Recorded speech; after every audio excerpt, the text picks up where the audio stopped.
पर आप time lag देख सकते हैं कि कितना टाइम डिफरेंस है उस इस्तीफे में, उसके बाद सरकार की कही गई तमाम बातों में, और फाइनली आज इस उम्मीद के थोड़े और पुख्ता होते तरफ हम लोग पहुंच पाए जहां हमको लग रहा है कि शायद आज रिहाई हो जाएगी।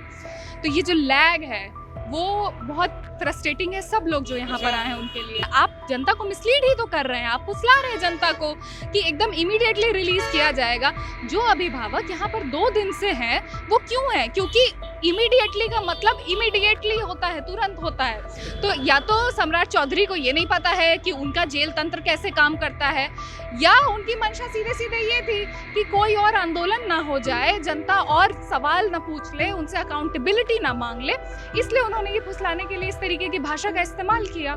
जब आप सच्चाई के साथ किसी को नहीं हरा पाते, भाकपा माले के जो उम्मीदवार होते हैं उनको हराने के लिए ना खुद बहुत नॉन करप्ट और बहुत सच्चा होना पड़ता है, तो उस तरीके के लोग तो होते ही नहीं हैं अब बीजेपी के पास। तो दोनों से हमने बातचीत की, वो कह रहे हैं कि जब हम कई बार ई पोर्टल पर अप्लाई किए तो नहीं हुआ, लेकिन दलाल को 200 रुपया दिए तो मुलाकात करा दिया गया। कि आप किसी भी बैकग्राउंड के लोगों को रैंडमली जेलों में भर देंगे और उनके अभिभावक इस स्थिति में होंगे कि वो एक ऑनलाइन पोर्टल पे जाके रजिस्ट्रेशन खुद कर लें, बिना किसी के ठगे हुए खुद कर लें और उसके बाद जाके मिल लें, और उस रजिस्ट्रेशन प्रोसेस में भी बहुत दिक्कतें हम लोग। अभी हमारी मौजूदगी पटना के बेउर जेल के बाहर है। हम परिजनों के साथ कल से ही बेउर जेल के बाहर हैं, कल देर रात तक थे और आज सुबह से हैं। लेकिन बेउर जेल के बाहर एक विधायक की पत्नी भी पहुंची है इस भीड़ में। हालांकि पहचान पाना मुश्किल है क्योंकि परिजनों का भीड़ लगा हुआ है। हमारे साथ भाकपा माले के जो एमएलए हैं संदीप सौरभ, जो अभी जेल के अंदर बंद है, उनकी पत्नी पहुंची हुई है। आप इंतजार में आई हैं? जी, हम लोग को ये सूचना मिली कि रिलीज ऑर्डर हो गया है, और देखिए इंतज़ार तो तब से शुरू हो गया था जब से बार बार ये बातें सामने आई, धर्मेंद्र प्रधान का इस्तीफा हुआ और ये बातें सामने आने लगी कि सरकार ये कह रही है कि जो भी प्रोटेस्टर्स हैं उनके ऊपर फाइल किए गए केसेस को वापस लिया जाएगा। तो हम लोग तो तब से ही सोच रहे थे कि कब ये प्रोसेस एक्चुअली शुरू होगा, पर आप टाइम लैग देख सकते हैं कि कितना टाइम डिफरेंस है उस इस्तीफे में, उसके बाद सरकार की कही गई तमाम बातों में, और फाइनली आज इस उम्मीद के थोड़े और पुख्ता होते तरफ हम लोग पहुंच पाए जहां हमको लग रहा है कि शायद आज रिहाई हो जाएगी। तो ये जो लैग है वो बहुत फ्रस्ट्रेटिंग है सब लोग जो यहाँ पर आए हैं उनके लिए। मतलब 48 घंटे पहले सरकार का आदेश आता है और अब तक परिजन इंतजार कर रहे हैं। उसमें लिखा हुआ है इमीडिएटली, तत्काल। क्या तत्काल 48 घंटे होता है? नहीं, वही तो बात है कि फिर आप इस तरीके की भाषा का इस्तेमाल क्यों करते हैं जो आपका तंत्र निभा नहीं सकता है। आप जनता को मिसलीड ही तो कर रहे हैं, आप फुसला रहे हैं जनता को कि एकदम इमीडिएटली रिलीज किया जाएगा। जो अभिभावक यहाँ पर 2 दिन से हैं वो क्यों है? क्योंकि इमीडिएटली का मतलब इमीडिएटली होता है, तुरंत होता है। तो या तो सम्राट चौधरी को ये नहीं पता है कि उनका जेल तंत्र कैसे काम करता है, या उनकी मंशा सीधे सीधे ये थी कि कोई और आंदोलन ना हो जाए, जनता और सवाल ना पूछ ले, उनसे अकाउंटेबिलिटी ना मांग ले, इसलिए उन्होंने ये फुसलाने के लिए इस तरीके की भाषा का इस्तेमाल किया। अच्छा, खबर है कि संदीप सौरभ को जो अभी अरेस्ट किया गया है, पहले के भी कई मामले हैं जिसको लेकर अरेस्ट किया गया है। पहले का कोई मामला था? पहले के मामले की बात देखिए ये होती है कि चुनाव जब लोग लड़ते हैं तो उसके बाद सारा तंत्र लग जाता है ना आपको पीछे करने में कि आप किस तरीके से जब आप सच्चाई के साथ किसी को नहीं हरा पाते हैं। भाकपा माले के जो उम्मीदवार होते हैं उनको हराने के लिए ना खुद बहुत नॉन करप्ट और बहुत सच्चा होना पड़ता है, तो उस तरीके के लोग तो होते ही नहीं हैं अब बीजेपी के पास। तो उन्होंने अपने तंत्र का इस्तेमाल किया और पहले भी कई मुकदमों में फंसाने की कोशिश की, क्योंकि तमाम आंदोलनों में हमेशा से उपस्थिति रही है। अगर आप पहले से भी 2020 के टेन्योर से उठा के देखेंगे तो संदीप सौरभ ने जितनी आवाज़ उठाई है छात्रों युवाओं के लिए, बैंक कर्मियों के लिए, एडहॉक पे पोस्टेड फैकल्टी के लिए, या फिर टीचर्स के लिए, टीचर आंदोलन का भी एक बड़ा चेहरा रहे, वो बीपीएससी आंदोलन का एक बड़ा चेहरा रहे, तो वो सब बहाने बन जाते हैं सरकार के पास ऐसे लोगों को फंसा कर रखने के। तो उस तरीके की बातें होती रहती हैं, पर अभी क्योंकि ये बात हम लोग को पता चली है कि रिलीज ऑर्डर हो गया, तो इसलिए हम लोग अभी होपफुल हैं। ये रिलीज ऑर्डर जो सरकार ने आदेश दिया है कि प्रोटेस्ट में जितने लोग शामिल थे उन्हें छोड़ा जाए, उसमें है या फिर अपने से आप लोग बेल करा रही हैं अपना वकील रहकर?